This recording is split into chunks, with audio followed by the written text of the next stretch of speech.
Good morning বন্ধুরা, আমি মল্লিকা আবার চলে এসেছি আরেকটি কেকের ডিজাইন নিয়ে। এটি একটি ছোট্ট half pound cake, mango flavour, যেটি অর্ডার আজ এসেছে। দেখতে পাচ্ছ স্পঞ্জটা আমি রেডি করে নিয়েছি। স্পঞ্জটা কতটা ফ্লাফি হয়েছে তোমরা দেখো,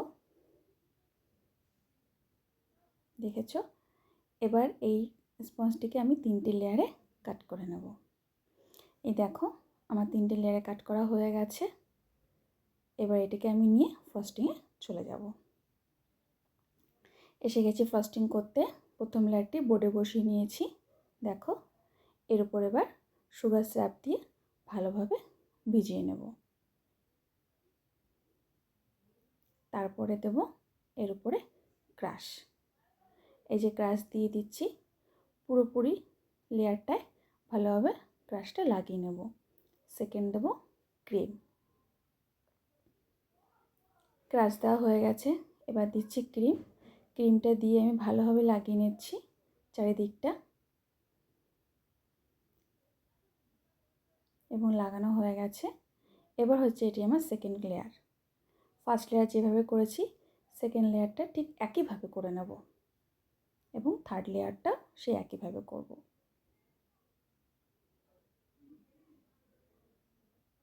এই দেখো আমার 3টি লেয়ার কমপ্লিট হয়ে গেছে পুরোপুরিভাবে। এবার আমি পুরো কেকটাকে হোয়াইট ক্রিম দিয়ে কভার করে নেব, উপরে সাইডে ভালোভাবে। এই দেখো আমি আস্তে আস্তে একটি নজেল দিয়ে কেকের গায়ে ভালোভাবে সাদা ক্রিম লাগিয়ে নিচ্ছি। এক হাতে ফোন ধরে আছি তো, তাই একটু অসুবিধা হচ্ছে।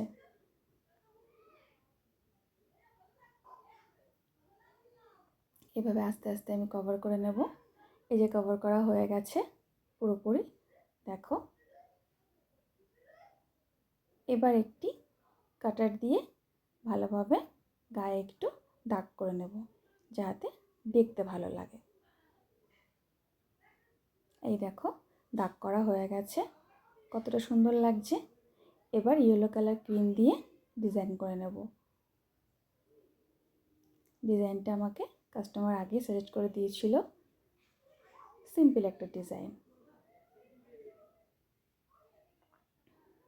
দেখো এবার আমি এই যে ইয়েলো কালার ক্রিম দিয়ে আর রোজ নজেল দিয়ে ছোটো ছোটো রোজ বানিয়ে নেব পুরোপুরি কেকটায়। ওপরটাতেও দেবো, নিচের সাইডেও দেব। এই দেখো আমার কেক রেডি, রোজ করা হয়ে গেছে। আর কিছু করার নেই, এর উপর একটু সুগার বল দিয়ে জাস্ট সাজিয়ে নিলেই কমপ্লিট।